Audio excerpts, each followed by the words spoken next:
Muy buenas tardes, tengan todos compañeros. Nos encontramos el día de hoy pues en la que es la cuarta conferencia de lo que es el simposio sobre las aplicaciones de las radiaciones ionizantes. El día de hoy tenemos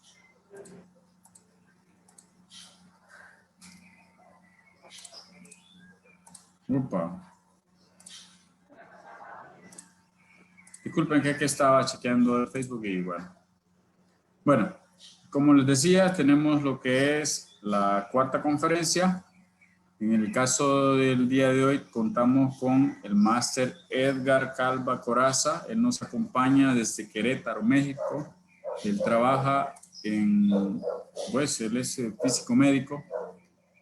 Y vamos a comenzar la charla. Bueno, la dinámica ya la dijimos previa, pues entonces en el chat escribir sus comentarios, preguntas y el nombre completo, ¿verdad? Para efectos de lista. Los dejamos con el señor Ángel Velázquez, solo para que nos dé un review de lo que es el señor Edgar Calva, ¿verdad? Señor Ángel. Bien, mucho gusto. Buenas tardes, Edgar, bienvenido. Pues a nombre de los organizadores de este simposio te damos el agradecimiento y es un privilegio para nosotros pues que estés aquí compartiéndonos tus conocimientos. El compañero Edgar, el colega Edgar Calva, la licenciatura en física y de la maestría en ciencias de la Universidad Nacional Autónoma de México. Él actualmente labora como físico médico en teleterapia y braquiterapia de alta tasa de dosis en la unidad de especialidades de oncología en Querétaro. También posee amplia experiencia en la organización de capacitaciones sobre las aplicaciones de las radiaciones ionizantes. Y bueno, nuevamente Edgar, un gusto que nos acompañes hoy y te brindo la palabra. Muchas gracias. Gracias por este honor en la charla. Y lo que ya les comentaban, si en algún momento quieren o tienen alguna duda, no duden en preguntar, y si quieren ahondar más en un tema, yo encantado. De momento tengo mi cubrebocas, pero me lo voy a quitar para que se escuche un poco mejor el micrófono, pero recuerden, hay que usarlo por la pandemia, ¿no? Está en todos. Tengo el gusto de darles la plática, la física en la radioterapia. Y bueno, quiero comentarles, hace ya un tiempo tuve la oportunidad de ir allá a Honduras, muy bonito el lugar. Ese es el grupo de compañeros con el que pude trabajar en su país. Y bueno, quiero decirles que en la charla voy a intentar dar como un review de varios temas, y el primero de ellos es vamos a hablar de cómo se comisiona un equipo, cómo se calcula la radiación, programación de los tratamientos e impartirlo al final. Yo trabajo en la unidad de especialidades de oncología en el estado de Querétaro. No sé si ustedes conozcan, el estado de Querétaro es una ciudad que está al norte del Distrito Federal de la Ciudad de México. Es un hospital público en el que trabajamos. Del lado izquierdo les presento la foto del hospital. Aunque lo ven pequeño, en realidad es hacia abajo porque es subterránea la instalación. Estamos en un sótano. Del lado derecho arriba, este es el acelerador con el que contamos. Es un acelerador de última generación de la marca Electa, y con el cual damos todo tipo de tratamientos, menos radiocirugía. De abajo es un equipo de braquiterapia de alta tasa de dosis, y bueno, esa se usa sobre todo para tumores intracavitarios o tumores que son de difícil acceso y queremos que la radiación se deposite muy localmente. En este caso me centraré en el equipo de arriba, que es el de teleterapia con acelerador lineal. Muy bien, antes de empezar me gustaría que se diga qué es el físico médico. Yo tengo el gusto de trabajar aquí en México, pero al igual hay en otros lados, en otros países, tanto de Latinoamérica como de Norteamérica, Europa y Asia. Esta definición la da el organismo internacional en un libro que la verdad me gusta mucho. Es el libro de la serie Human Health y dice una definición. La física médica proporciona los fundamentos físicos a múltiples técnicas terapéuticas y la base científica para la comprensión. Esta base científica nos va a ayudar en poner en marcha y desarrollar las tecnologías que revolucionan el diagnóstico médico y establecen los criterios para la correcta utilización de la física en la medicina. Cuando yo salí de física era difícil conocer o difícil imaginarse que tenía aplicaciones, pero las aplicaciones son muy diversas. Ya nos podemos aplicar en la radioterapia, que es esta plática, en la tomografía, en la mamografía, medicina nuclear u ultrasonido. ¿Por qué? Porque en todas ellas se lleva a cabo física. De la definición son los fundamentos para el diagnóstico y su correcta utilización. En nosotros va a recaer la responsabilidad de entregarles la información correcta al médico, ya sea radiólogo o radiooncólogo, para que haga un adecuado diagnóstico del paciente y pueda ser tratado de manera adecuada.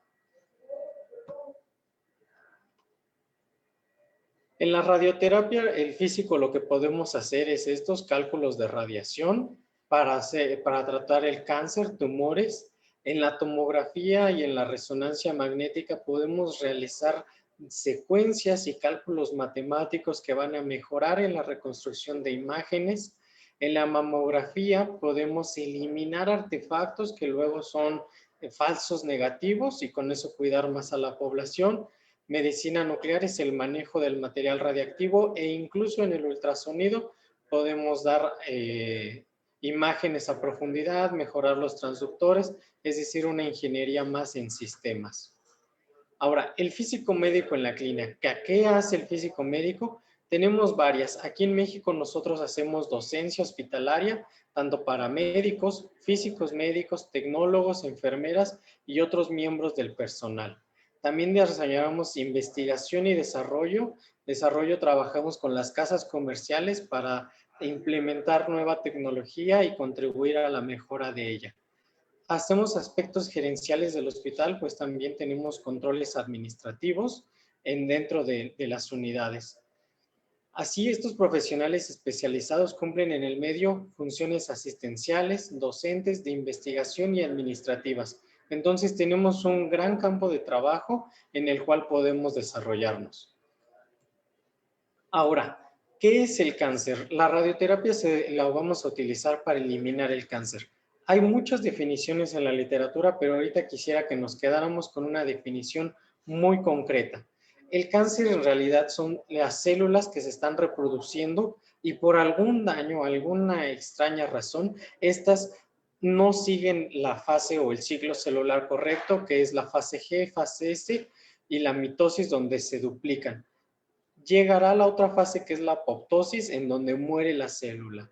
En el cáncer no existe la apoptosis. Lo que van a hacer las células es a replicarse de manera indefinida, entonces va a ser una masa que va a crecer, un desarrollo celular que va a crecer, y eso es dañino para el cuerpo, pues va a consumir nutrientes que van a consumir pues básicamente la vida del paciente. Entonces, el objetivo a grandes rasgos de la física, vamos a arreglar ese descontrol en la división celular.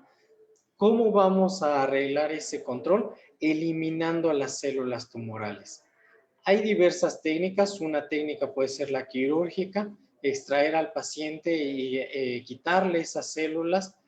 Y otra que nosotros vamos a hacer es con el uso de la radiación, que es una técnica no invasiva, vamos a dañar a la célula. ¿Cómo la vamos a dañar? Vamos a hacerle un daño a su cadena de ADN. Si ya no tiene cadena de ADN o esta cadena es defectuosa, ya no va a tener la habilidad de replicarse y con eso va a eliminar el tumor. Hasta acá todo claro, ¿no? Si tienen alguna duda, igual me pueden decir en el chat.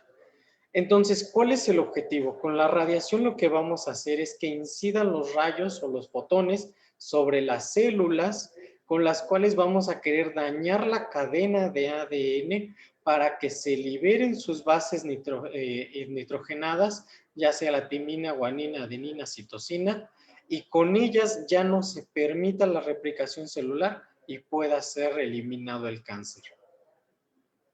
Ahora, ¿cuál es el inconveniente? Que la radiación no solo va a dañar a las células tumorales, sino también va a dañar a las vecinas, a las células que son sanas. Entonces, uno de nuestros objetivos en la radioterapia va a ser cuidar lo más que se pueda las células sanas y dañar a el tumor. ¿Cómo lo vamos? Señor Edgar, solo quería consultar y comentar nada más. Para efectos de que cuando usted explicó, bueno, ahorita que está explicando, como dijo que le podía interrumpir, no hay problema si le hago el comentario. Nada. Ok, es que esto es en vista de, se hizo una pregunta en otra charla anterior, que por qué cuando una persona tiene el cáncer muy avanzado no se aplica la radioterapia. Entonces creo que es por lo que usted está diciendo, porque como al momento de hacer esta radioterapia se afecta lo bueno y lo malo, y si el cáncer está muy propagado, entonces prácticamente estamos matando a la persona, ¿no? Exacto. Lo que pasa es que cuando se tiene ya un cáncer muy regado o es muy grande, el daño a la región tumoral sí es mayor, pero también es muy alto el daño a las células sanas. Entonces vamos a deteriorar la calidad de vida al paciente y entonces ya no sirve un tratamiento de radioterapia, pues el daño a la calidad de vida del paciente es mayor que, el tratamiento, los beneficios del tratamiento. En el caso de cuando es un tumor muy, muy avanzado, entonces ahora ya no damos radiación curativa, ¿no? O ablativa, sino vamos a dar tratamientos que sean paliativos. Es decir, sí se puede administrar radiación, pero únicamente con el objetivo de brindarle una mayor calidad de vida al paciente para que pueda morir o los efectos que tengan sean los menos agresivos y bueno, tenga una buena calidad. ¿Con eso resolvemos la duda o no? Sí, por mí está excelente. Sí. Excelente. Entonces, continuamos, qué bueno por la idea. Entonces, el acelerador lineal lo que va a hacer es producir radiación, radiación que vamos a ir muy, muy controlada. Hay dos casas comerciales principales en el mundo, que es la empresa Varian, que también produce aceleradores, del lado izquierdo los pueden ver, y del lado derecho es la otra casa comercial que es Electa. En mi caso, en este centro en particular, trabajamos con la marca Electa, que es la del lado derecho. Del lado izquierdo, Varian, sobre todo se usa en la Ciudad de México. Tiene varios sistemas, sin embargo, ahorita voy a platicar solamente del funcionamiento general de un acelerador. Un acelerador lineal va a tener diversas partes, entre donde las más importantes son el inicio, perdón, estoy buscando una pincheta, aquí está. La parte principal es esta, el inicio. El inicio de la radiación, aquí vamos a producir electrones, van a ser acelerados por este tubo que ven aquí en grande y después vamos a limpiar la radiación en la parte final, que es la parte del cabezal, le llamamos, lo voy a poner en color naranjita. Y bueno, caray, se me fue, perdón. Al final, donde ustedes ven como en grisecito, esa es la parte final del acelerador. Entonces, me gustaría mostrarles un video en el cual voy a ir explicando paso por paso cómo se produce la radiación. ¿Ok?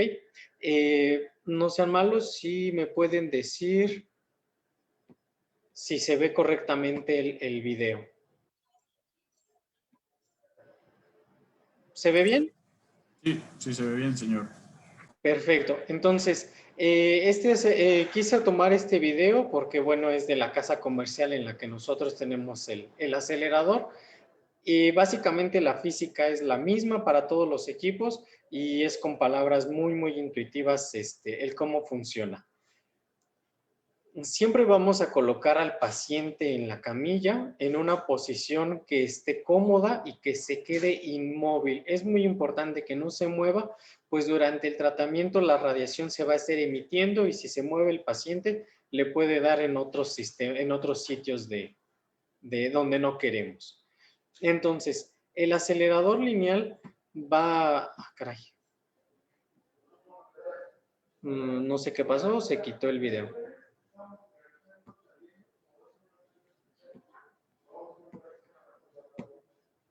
Ok, entonces, ahí está. El acelerador lineal va a constar de diferentes partes o piezas. Una de ellas es la más importante, es la guía de ondas. La guía de ondas ahí está con su nombre. Lo que me va a ayudar es a acelerar electrones. Lo primero que voy a hacer es acelerar electrones. Si se fijan en la animación, se ve cómo pasa un flujo de luz que pues está simbolizando la aceleración.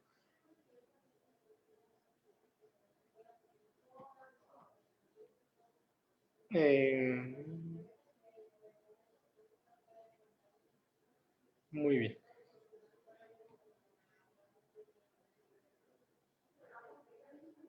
La guía de ondas, si observan, es una parte vital, pues es muy, muy larga. Al inicio, ¿cómo va a arrancar la radiación? La radiación va a emitirse a partir de un filamento. Un filamento que lo que va a hacer es liberar electrones. Ese filamento se calienta y por proceso termoiónico, es decir, por calor, va a empezar a liberar sus electrones. Básicamente es como una resistencia que se calienta, ¿ok? Después de que se calienta, va a pasar por la primera ventana, que es un hoyito. Ahí es principio de aceleración. Ese principio se acelera por un campo eléctrico y lo que va a hacer es que los electrones los va a introducir en la guía de ondas. El primer principio físico de aceleración es por fuerza de campo eléctrico, es decir, los atrae un voltaje para que incidan sobre la guía de ondas. Si ustedes ven, la guía de ondas lo que está haciendo es acelerar los electrones. La energía que nosotros producimos es de millones de electronvolts. Si quisiéramos hacerla con campos eléctricos, tendríamos que tener millones de volts, ¿no? Eso es pues, imposible, ¿no? Nadie genera millones de volts. Entonces, se van a acelerar por otro principio físico, que es por interacción con campos magnéticos, en realidad campos electromagnéticos. Lo que hacen es como, no sé, primero lo voy a explicar con palabras vanas y luego un poco más a física. Cuando ustedes van, por ejemplo, al mar o a la playa y se meten a la playa, lo que hacen es adquirir la misma frecuencia con la que se mueven las olas, ¿no? Es decir, empiezan a oscilar armónicamente con las olas. Básicamente es un principio análogo a esto. La guía de ondas lo que hace es producir ondas electromagnéticas que van a hacer vibrar a los electrones. Si ustedes recuerdan, entre mayor sea esa vibración o mayor sea la frecuencia de vibración, mayor es su energía y por tanto se están acelerando.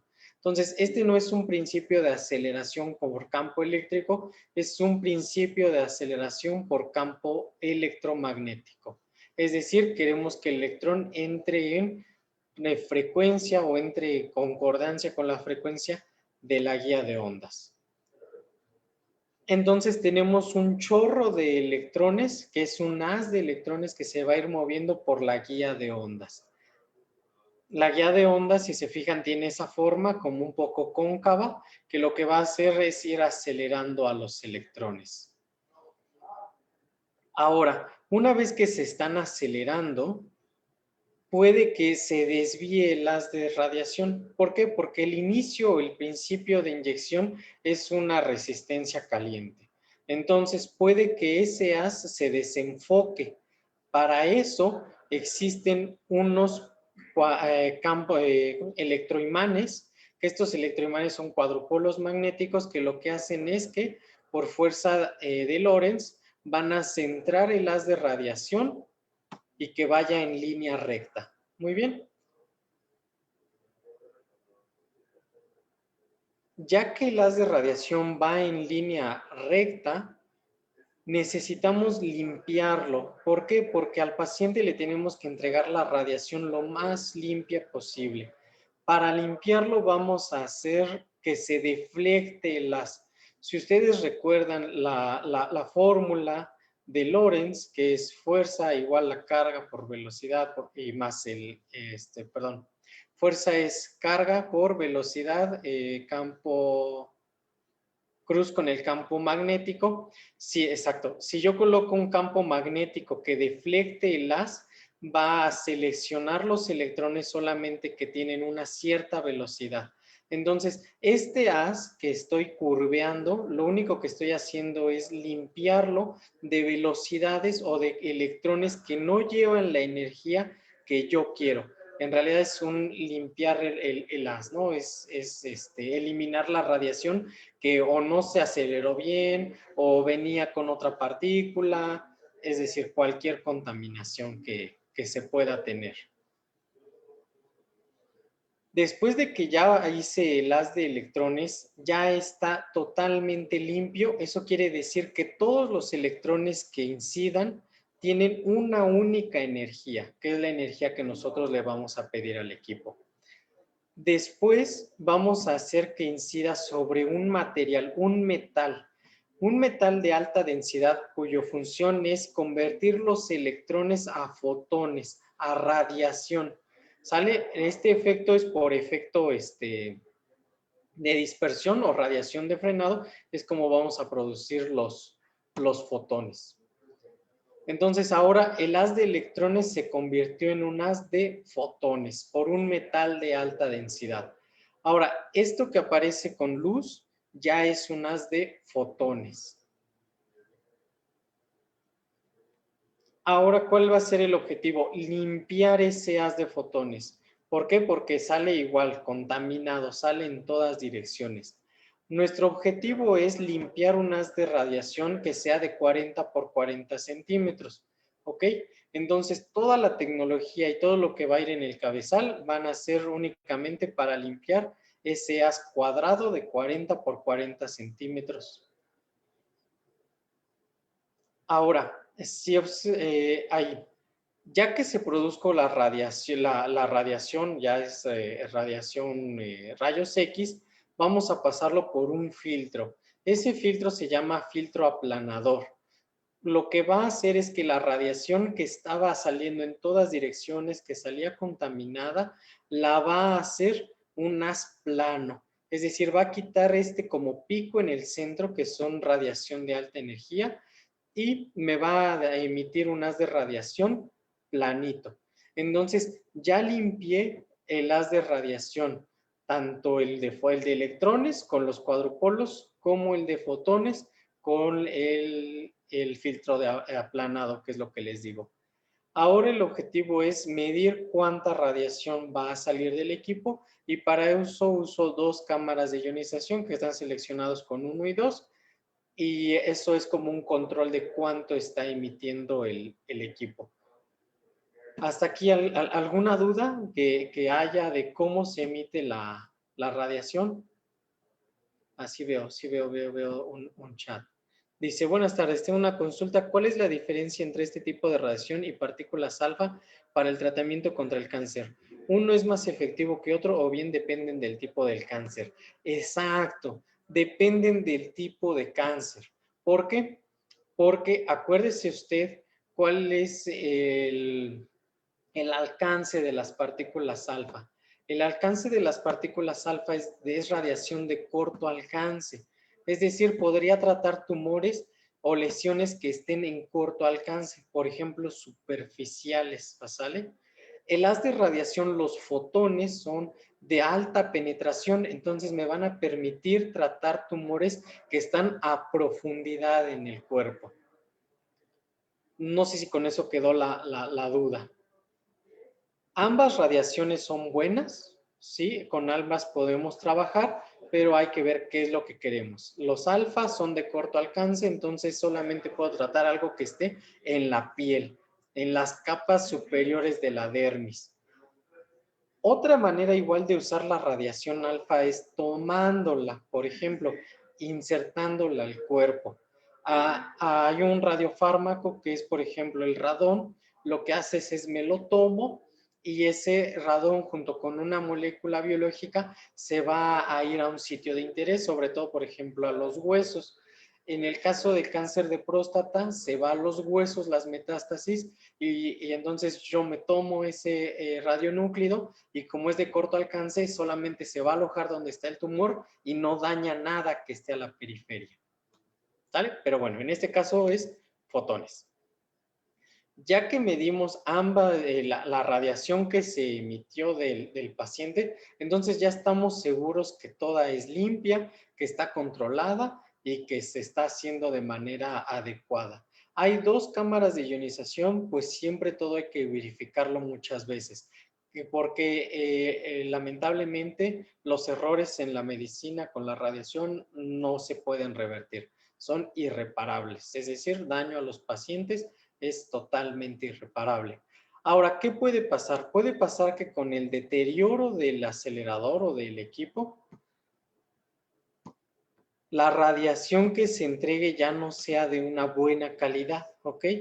Y entonces cuando ya es de mala calidad, si se fijan ahí, lo que estoy en la gráfica viendo es cuando la radiación ya no se entrega parejita, uniforme, entonces el sistema automáticamente se va a bloquear. Básicamente hay muchos controles de calidad. Ahora, no todos los tumores, de hecho ningún tumor es cuadrado perfectamente. Entonces hay que usar otro aditamento para darle formas caprichosas a la radiación. Esas formas son dependiendo de cómo sea el tumor. Para ello se van a utilizar algo que se ven ahí, que se le llaman multihojas, son láminas de plomo que lo que hacen es van a bloquear el haz de radiación en donde no lo quiero y con eso le pueda dar una forma caprichosa a las, es decir, cualquier forma que yo quiera de radiación la puedo hacer con esas hojitas de plomo. Su nombre se le llama multihojas. Muy bien. Ahora, ya que puedo darle la forma al tumor que yo quiera, lo que tengo que hacer es administrarlo al paciente. Pero imagínense, por ejemplo, si yo quiero irradiar una mama a una paciente con cáncer de mama, pues tengo que cuidar el corazón, ¿no? Y entonces hay que escoger el ángulo indicado del haz de radiación. Para eso es que gira totalmente el equipo, porque girando puedo salvar estructuras que no quiero irradiar e incidir el haz de radiación en la manera adecuada. Ahora, el acelerador lineal tiene muchos controles de calidad y aparte tiene muchos sensores de bloqueo. Como les digo, un daño en este es irreparable. Hay que tener mucho cuidado y por ello es que básicamente toda la tecnología está haciendo, bueno, se usa para controles de calidad para asegurarnos que no estamos haciendo las cosas mal. En nuestro centro podemos hacer técnicas como IMRT y BIMA. Estas son técnicas avanzadas, solamente se dan en ciertos centros. En México normalmente ya casi en un 80% de los centros de cáncer se dan. ¿Y cuáles son las variantes? La variante de IMRT y BIMAD es que mientras se emite la radiación, al mismo tiempo se está girando el equipo. Con eso disminuyo la radiación y bueno, le va un poquito mejor al paciente. Disminuyo la radiación a los órganos que no quiero y doy alta radiación. Esta es la consola de control. La consola de control tenemos entrenamiento especializado, todos los que tenemos la opción de ocuparla.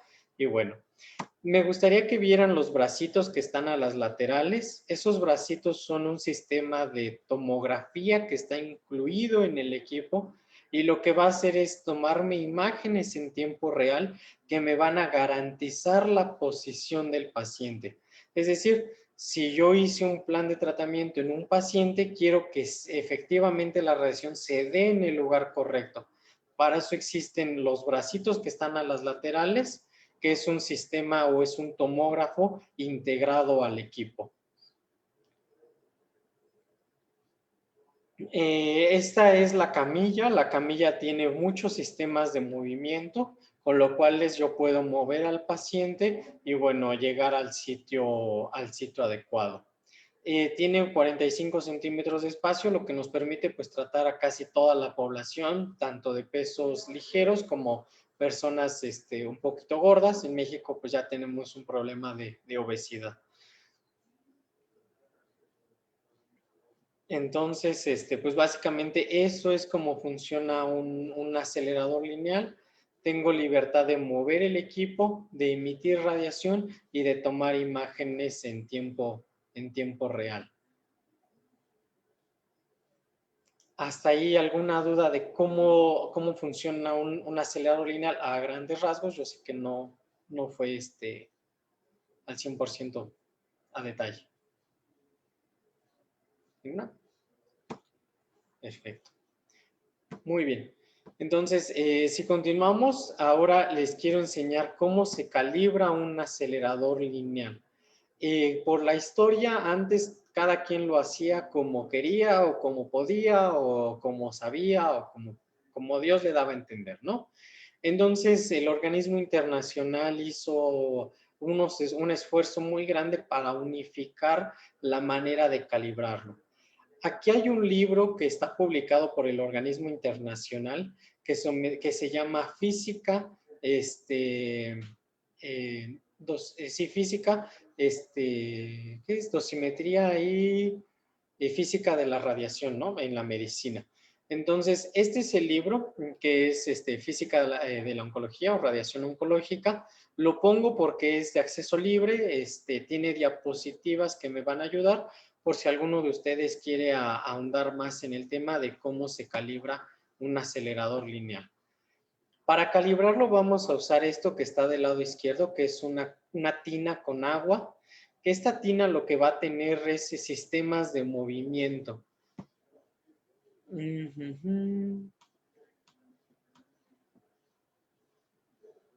Ah, caray. Ok, tengo aquí un problema. Ya, esta tina se va a mover, va a tener un riel que se mueve en el eje X, Y y Z. En la tina voy a colocar algo que se ve del lado derecho que se llama cámara de ionización. Lo que me va a ayudar es a calibrar ese equipo, a medir la cantidad de radiación y abajito tenemos un electrómetro. Me llegó una pregunta que dice, buenas tardes, en su opinión tecnológicamente se pueden considerar básicos equipos de cobalto terapia. ¿Tiene alguna ventaja los equipos de cobalto sobre los aceleradores? Esa es una excelente pregunta. ¿Qué es mejor, un cobalto o un acelerador lineal? Ninguno de los dos son muy buenos. ¿Cuál es la ventaja del cobalto? Que la radiación es monoenergética, pues es una fuente natural, ¿ok?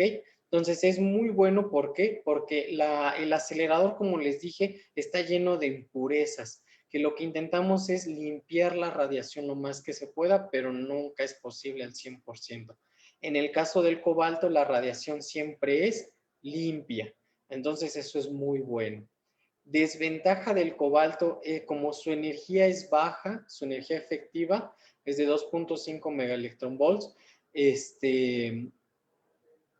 no puede o no tiene tanto poder de penetración.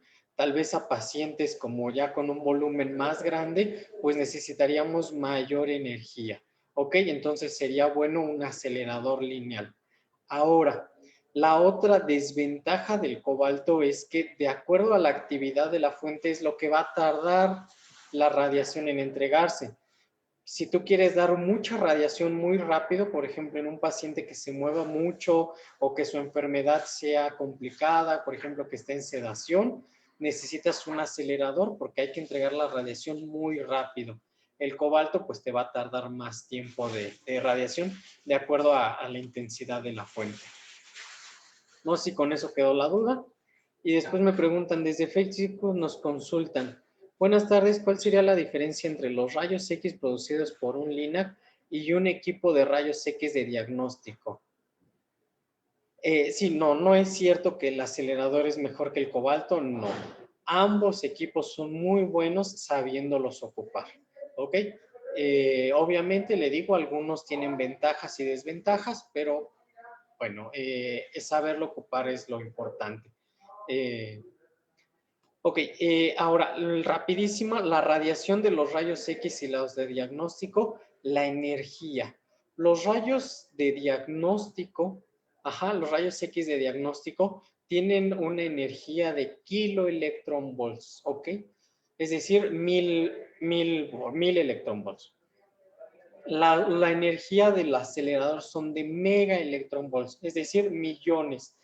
Al tener más energía, tengo mayor poder de ionización, es decir, puedo romper células o moléculas con mayor facilidad. Esa es la diferencia. En radiodiagnóstico, como ustedes saben, la dosis se entrega, sí, es algo de radiación, más o menos para que sepan, estamos del orden de miligrays, y cuando entregamos radiación con un acelerador lineal, estamos del orden de grays. Entonces, son 1000 veces más radiación la que podemos entregar con un acelerador que con un rayos X de diagnóstico. Entonces, la diferencia es la energía de la radiación. Dice, ¿es posible tener equipos de cobaltoterapia con multiláminas? Sí, sí es posible. Y se da en algunos centros. Sobre todo, por ejemplo, en Brasil, tengo entendido que tienen variaciones de voltaje en la luz así horribles, se usan cobaltos con multiláminas. Pues el cobalto es una fuente natural que no depende de la luz y entonces siempre está su equipo siempre está funcionando y también tienen multiláminas para darle forma caprichosa a la radiación. Entonces sí, sí existen y se venden. Dice, entonces el acelerador y el cobalto 60 se usan dependiendo del tipo de cáncer también. No es del tipo de cáncer, sino el tipo de técnica que quieras usar. Es lo que digo, ambos se pueden usar para cualquier técnica, pero con el cobalto pues tiene ciertas limitantes, ¿no? Sobre todo el poder de penetración. Con el acelerador puedes tener un mayor poder de penetración. ¿Ninguno es malo? No. Todos los cánceres se pueden tratar, pero igual que va a pasar con el cobalto, como su poder de penetración es bajo, los órganos que están al lado se van a irradiar un poquito más que con un acelerador. Entonces, no es dependiendo del cáncer, sino es dependiendo de qué técnica quieras y a qué profundidad quieras llegar. Después me dicen, en su experiencia, ¿qué rol juega el efecto de penumbra de los equipos de cobalto en la terapia? ¿Se mejora este aspecto con los aceleradores? Eso es muy interesante, la penumbra. La penumbra va a depender sobre todo no del cobalto, no del acelerador. Va a depender de los aditamentos que tengas después de eso. Es decir, después de la fuente de radiación, con qué cosa yo voy a colimar o con qué objeto yo le voy a dar forma a la radiación. De ahí es que va a depender la penumbra, ¿ok? No depende de la fuente o de la fuente de la radiación, sino depende de lo que esté debajo de eso. Por ejemplo, nosotros en Elekta manejamos penumbras muy grandes, hasta de 1 centímetro, ¿ok? Que se parecen mucho a las de cobalto. Hay otras marcas, por ejemplo, Varian usa penumbras un poco más pequeñas, casi de 6, 7 milímetros. Entonces, no depende de la fuente de la radiación, sino de todo lo que ve ya debajo, es decir, de cómo colimes o de cómo le des forma a esa radiación. Muy bien. Entonces, ya no veo más preguntas y vamos a continuar.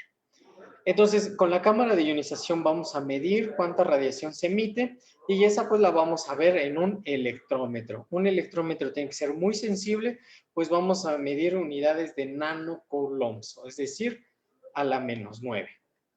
Ahora, la radiación, como ven en la primera imagen del lado izquierdo, va a incidir sobre la tina. En la tina vamos a colocar la cámara y como ven se va a sumergir en el agua. ¿Por qué escogemos agua? Porque nosotros a final de cuentas estamos constituidos principalmente de agua. Entonces nos va a interesar calibrarlo en agua.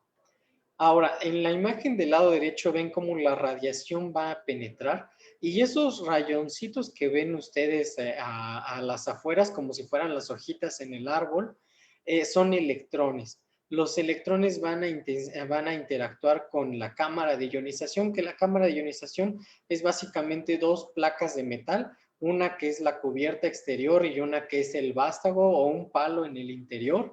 Y entonces va a haber un voltaje entre estas dos y va a capturar los electrones. Al capturarlos ese voltaje por campo eléctrico, va a producir una señal, que es una señal de corriente.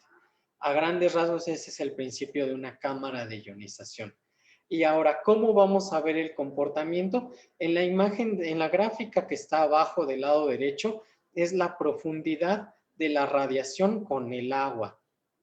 Si se fijan, ahí viene el cobalto hasta abajo, que viene en línea punteada, y luego arriba vienen las energías de los aceleradores, que es 4, 6, 10, 18 y 25, que era el efecto que yo les decía. El cobalto, su poder de penetración disminuye, pues su energía es baja, comparado con un acelerador. Entonces, si yo quiero tratar tumores mucho más profundos, pues es recomendable usar un acelerador con una alta energía. ¿Ok?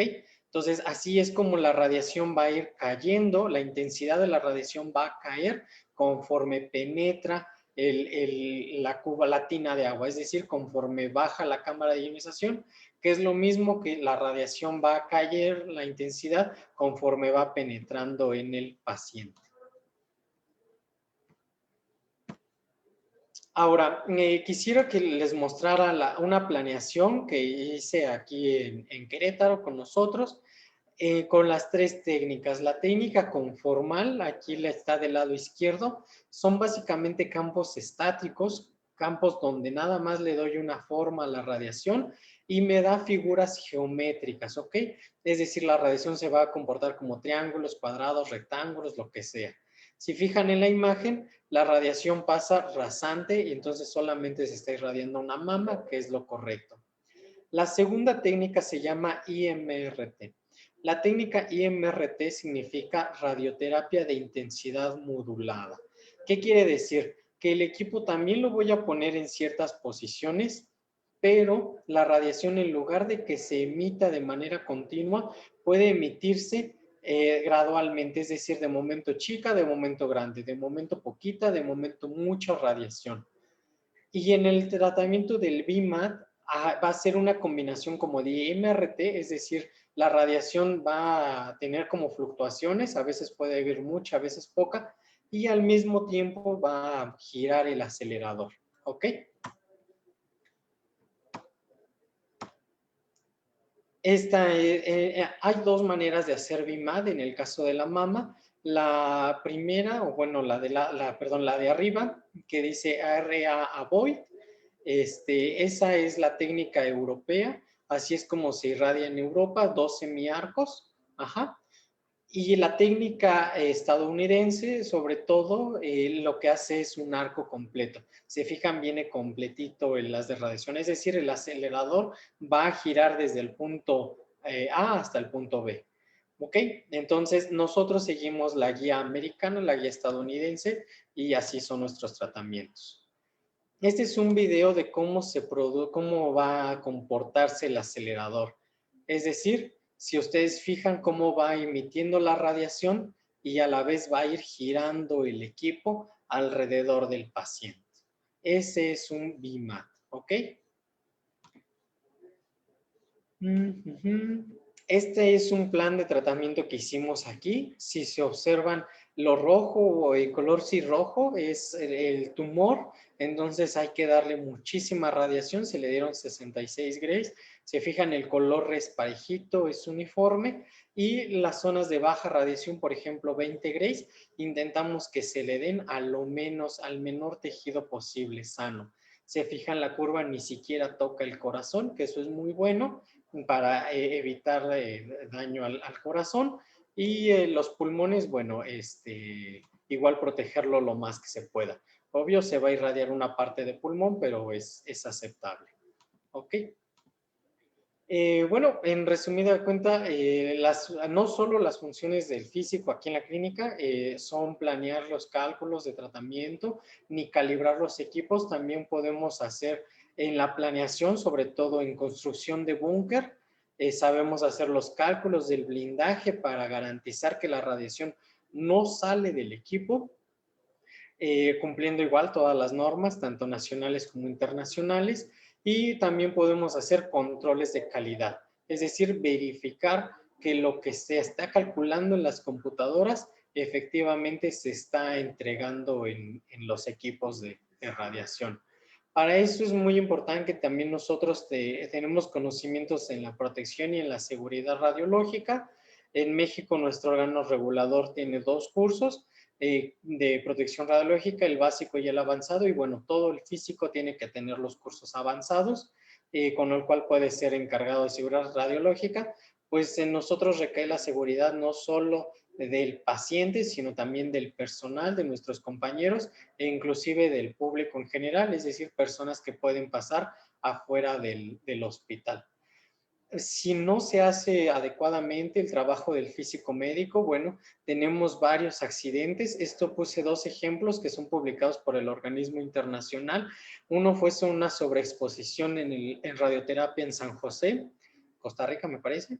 Y es una unidad de radioterapia tenía una fuente de un cobalto 60 que cuando cambiaron la fuente por una nueva no ajustaron la cantidad de radiación que se emitía, la tasa de dosis, y entonces pues hubo pacientes que se quemaron, ¿no? Porque el programa o el cálculo pensaban que la fuente era decaída, que no emitía casi nada de radiación, cuando en realidad emitía mucha más. Y bueno, ese es un efecto, ¿no? De un cáncer que se irradió, ahí se ve la vagina y bueno, tiene úlceras.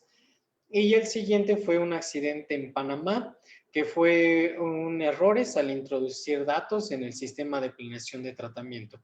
Estos datos también los tenemos que ingresar nosotros, pues garantizando, ¿no? Correctamente el funcionamiento. Aquí, si se fijan, este fue un cáncer, me parece, de recto. Y bueno, ahí dice múltiples daños en la pared rectal, ¿no? De hecho, ya tiene necrosis ahí en las zonas, negras. Dice una pregunta, ¿existe algún límite en el volumen a tratar o está condicionado por los órganos circundantes? Eso es muy interesante. En radioterapia externa, en la clásica, no tenemos ninguna restricción al volumen, ¿ok? Ni tanto volumen, ni tanto a los órganos circundantes, ¿ok? Es decir, le podemos dar libertad a todo lo que quieras, siempre y cuando cumplas las condiciones de cuidado a los órganos secundarios, es decir, a los órganos circundantes, como aquí le llaman. Cuando haces técnicas modernas, como radiocirugía, sí tienes límite, tienes que tratar lesiones pequeñas, que no sobrepasen, creo que más allá de los 190 centímetros cúbicos, ¿ok? Más o menos. La verdad les estoy diciendo un número al dato, tienen que ser lesiones pequeñas, ¿ok? Y bueno, pues con eso creo que ya acabó la hora y bueno, ahí acabó la charla. Espero que les haya gustado.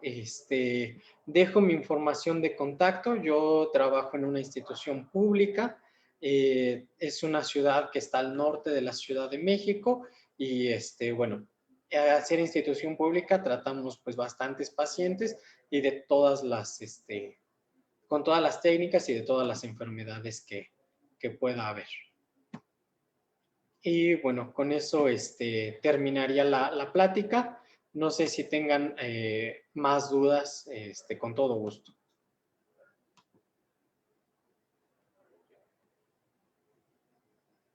Hola. Ya se murió.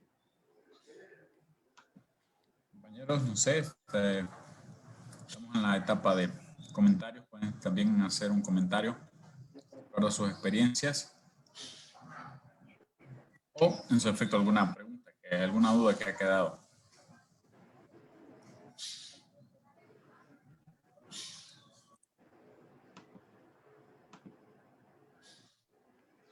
Bueno, buenas tardes. Por mi parte, no, todo muy bien, todo muy claro. Felicidades a nuestro conferencista. La verdad me hizo recordar cuando yo trabajaba en un hospital aquí en el área de radioterapia. Gracias por eso y muy interesante el simposio, de verdad, y muchas felicidades. Muchas gracias. La verdad, lo importante del físico en la medicina es el uso adecuado de la radiación. Siempre hay que tener mucho cuidado hay que verificar 2, 3 veces las cosas. El organismo internacional, de hecho, nos pide que todo se tiene que hacer por duplicado. El trabajo es un poquito cansado, extenuante, pero también eso es bueno porque sabemos que pues estás tratando correctamente a los pacientes y también es muy bueno porque puedes innovar nuevas cosas. Siempre la radioterapia está en crecimiento y está en manos del físico diseñar nuevas técnicas de irradiación. Y no quiero que se menosprecien los equipos. El tener alta tecnología no te garantiza un buen tratamiento, no. Hasta un equipo de hace muchos años es un equipo excelente para dar un muy buen tratamiento, ¿ok? Todo va a depender de cómo lo utilices. Muy bien, está muy interesante la pregunta de Javier Martínez. Dice, ¿cómo determinar la cantidad de físicos médicos que se necesitan en un servicio de radioterapia? Para eso, no lo voy a responder yo. Hay una publicación en el organismo internacional, de hecho se las puse en la charla. Lo conocemos como el libro azul. Es el reporte número 1 del organismo internacional de los informes sobre salud, y ahí te dicen que dependiendo de las máquinas y de las técnicas, el número de físicos que necesitas. Voy a decir, por ejemplo, para técnicas básicas como 3D, necesitas de 2 físicos por acelerador. Si tú estás usando técnicas avanzadas como IMRT o VIMAT, se suman los físicos hasta 3 o 4. Si haces controles de calidad, se suman aún más. Por ejemplo, en el centro en el que yo trabajo, tenemos un acelerador donde tenemos todas las técnicas avanzadas, tanto básicas como avanzadas, una braquiterapia de alta tasa y un tomógrafo, y según el organismo internacional deberíamos de trabajar aquí 9 físicos. Sin embargo, donde yo estoy, laboramos solamente 3 físicos, también por la escasez. Requerimos que más personas se dediquen a esto, a la física médica, porque es muy importante y además se gratifica bien, ¿no? Dice, ¿existe en México un mecanismo de habilitación profesional para los físicos médicos, lo equivalente a autorización individual? Sí. En Secretaría de Salud se requiere que el físico tenga un posgrado en el área de ciencias, en el área sobre todo ya sea de física médica o física nuclear o uso de las radiaciones, y que tenga un entrenamiento clínico. El entrenamiento clínico debe de tener una duración mínima de 6 meses. Una vez que salgas de 6 meses, puedes trabajar, pero no tienes ninguna responsabilidad. A partir de los 3 años de experiencia, ya puedes fungir con todas las responsabilidades de un físico médico calificado. Dice, ¿existe también la definición de físicos médicos según cantidad de pacientes a tratar? No. En este caso, los físicos médicos se van a seleccionar de acuerdo a la tecnología y al número de equipos que tú tengas. No es a los pacientes. ¿Por qué? Porque el número de pacientes ya viene regulado por el gobierno. Es decir, si tú tratas a un paciente, parte de su radiación la vas a absorber tú como trabajador, pues los blindajes son buenos, pero una parte siempre se va a fugar. ¿Ok? Entonces el gobierno te va a decir, puedes tratar un cierto número de pacientes tal que la radiación que absorbes de cada uno de ellos no sea en riesgo, o sea, no tenga un prejuicio malo para ti. Entonces, se limita no por el equipo, sino por la cantidad de radiación que el personal que elaboramos en la institución podemos absorber. ¿Sale? Entonces, por eso no.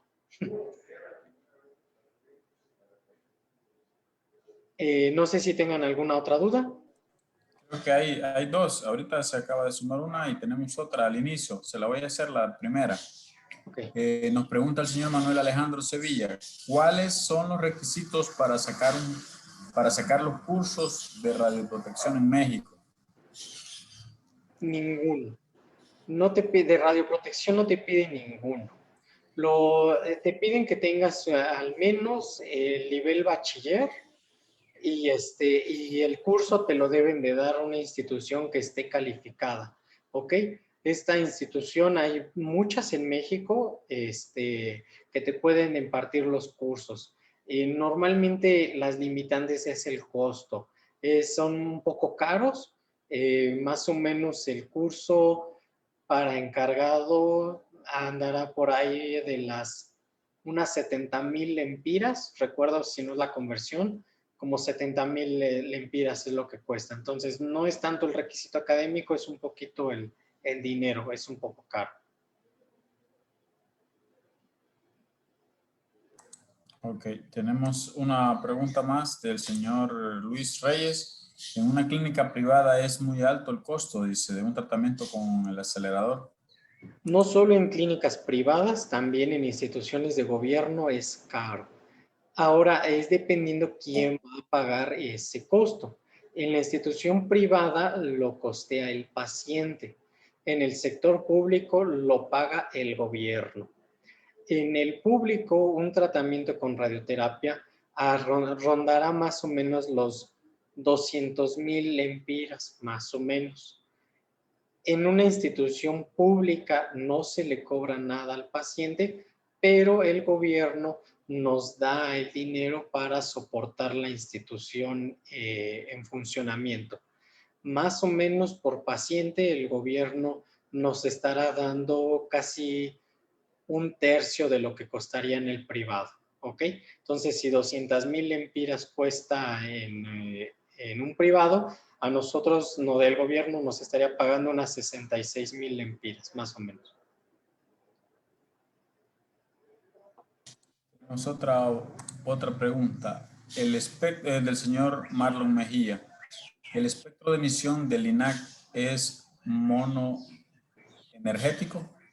No, es lo que les comentaba, no es monoenergético. Quiere decir, monoenergético es que la radiación sale con una sola energía y ya, como en el caso del cobalto, que sí sale de una sola energía, no. En el acelerador es un espectro continuo en energía, donde hay una reglita, por así decirlo, en la literatura, que es la energía que tú pides, divídela entre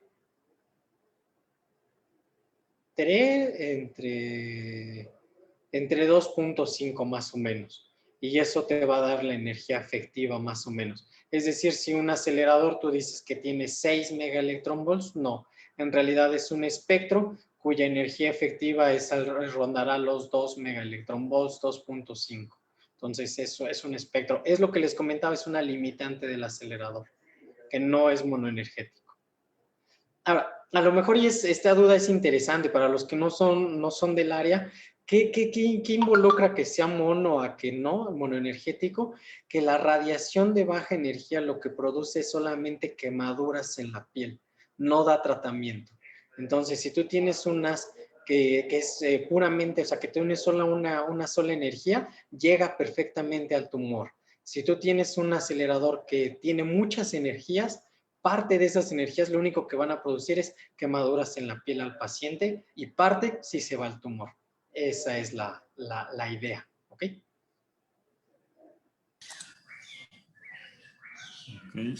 Bueno, no sé, el señor Marlon Mejía, si está satisfecho ahí con la respuesta. Sí, muchas gracias, profesor. Perfecto. Pues no sé si haya más dudas o si quieren, igual mis datos de contacto les voy a poner en el chat a todos. En mi correo electrónico, yo estoy abierto a todos, a cualquier duda, en cualquier momento que quieran. Si algún día se enfrentan con un problema que no sepan cómo solucionar, cómo calibrar, cómo hacer algún plan, lo que ustedes gusten, como si quieren calcular un blindaje, calcular una instalación, sin ningún problema me pueden contactar y yo tendré todo el gusto de ayudarlos. De hecho, es una tendencia que tienen todos los físicos. A nosotros nos ayuda mucho Europa y Estados Unidos y nosotros también queremos seguir ayudando a todo el que se pueda. Okay. Súper excelente, señor Edgar. No sé, compañeros, invitamos a una última oportunidad, si hay alguna pregunta. Si no, para dar por terminado la conferencia del día de hoy.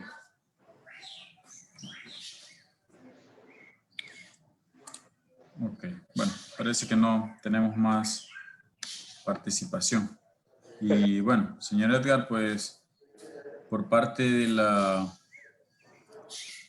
bueno, aquí hay solo un comentario. Para los chicos que estudian la licenciatura, dice, ¿qué oportunidades de posgrados hay en México? Refiriéndose, me imagino, a lo que es física médica, posgrado. ¿Qué oportunidades hay? En general, hay muchas, muchas y muy buenas. Donde yo soy, que es la UNAM, la Universidad Nacional Autónoma de México, brinda muchísimas becas para que vengan personas a estudiar acá. No les pide nada, solamente les pide, creo que en el bachiller en la licenciatura tengan un promedio superior a 8 y les hacen un examen, creo que es por vía Zoom o vía telefónica y ya. Y no se tienen que preocupar tampoco por dinero, pues estudiar un posgrado en México, el gobierno les va a apoyar, les va a dar dinero y es una beca bastante generosa que te va a ayudar en cuanto a renta de algún lugar, como comida, como transporte, así que no te tienes que preocupar por nada. Ok, bueno, me imagino igual, compañeros, vamos dándole la palabra a señor Edgar si tienen de repente, alguna duda o quieren de repente saber exactamente a dónde abocarse, de repente el compañero Edgar nos puede ayudar a futuro. Yo solo lo estoy tomando a partir de que él tiene la disposición de solventar o de dar algunas respuestas, ¿verdad? Entonces, ahí para que lo tengan en mente a los que se han motivado de la charla o más que todo de la línea de conferencias que han habido y con la charla y la conferencia del señor Edgar, pues creo que todos han tenido una motivación, ¿verdad? Ajá, Y el señor Edgar ahí nos está compartiendo el WhatsApp, entonces ahí cualquier... Ese yo se los pongo, igual mi número de celular en cualquier momento que ustedes quieran, a cualquier hora me pueden contactar y si yo puedo los ayudaré. Pongo el WhatsApp porque es un poquito más fácil la comunicación por ahí y igual, ¿no? Si yo me entero o si hay alguien que quiera venir a México, sin ningún problema. Aquí donde yo estoy es una ciudad muy bonita con un alto crecimiento.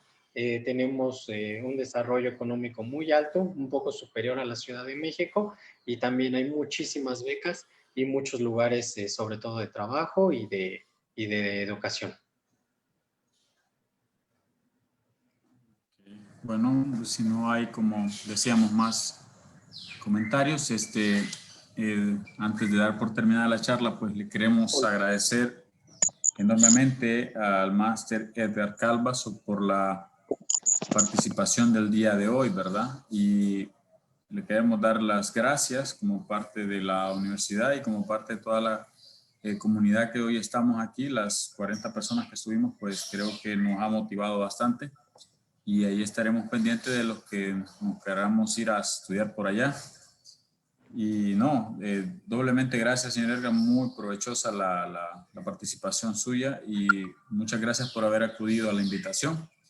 Y bueno, ahí de repente lo seguiremos requiriendo de repente para otra charla. Les haya gustado. Si quieren abordar Bueno, algún tema, escríbanme o mándenme un mensaje y sin problemas. okay, excelente, señor Edgar. Muchísimas gracias también al resto de compañeros que acudieron a la invitación, ¿verdad? Y espero que la charla que impartió el señor Edgar haya sido de mucho provecho para todos y que haya también despejado dudas.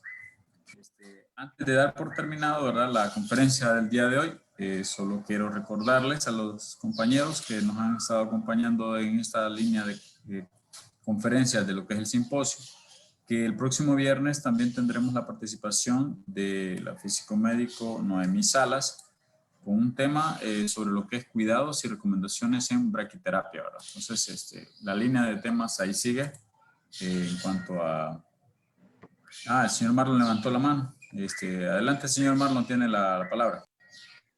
Gracias. Solo quería mencionar que la importancia de que los estudiantes o futuros egresados de física se interesen por este tipo de especialidad, porque en nuestro país, hasta ahí donde yo conozco, pues solamente tenemos 3 físicos médicos. Y uno de ellos pues ya es de edad bastante avanzada. Y esto repercute siempre en lo que es la calidad de vida, ¿verdad? El cáncer es una enfermedad terrible que afecta a muchas personas en todo el mundo. Y pues en Honduras necesitamos de esos perfiles que vengan a servir a la población que sufre esta enfermedad. Y muy interesante la iniciativa, ¿verdad? Del Departamento de Física en hacer este tipo de simposios. De parte nuestra vamos a procurar compartir las charlas, estos enlaces con los compañeros correspondientes aquí en la parte del Departamento de Ciencias Biomédicas e Imágenes para hacer de alguna manera una mayor cobertura de estos interesantes temas y muy importantes. Y muchas gracias por el tema al profesor, y estuvo bien interesante. Eso es, muchas gracias por la oportunidad. Gracias. Gracias a usted, señor Marlon. Bueno, pues sin más, nuevamente, señor Edgar, muchísimas gracias y damos por terminado la conferencia del día de hoy, así que podemos ir en paz. Tengan buenas noches todos. Gracias, hasta luego. Nos estamos en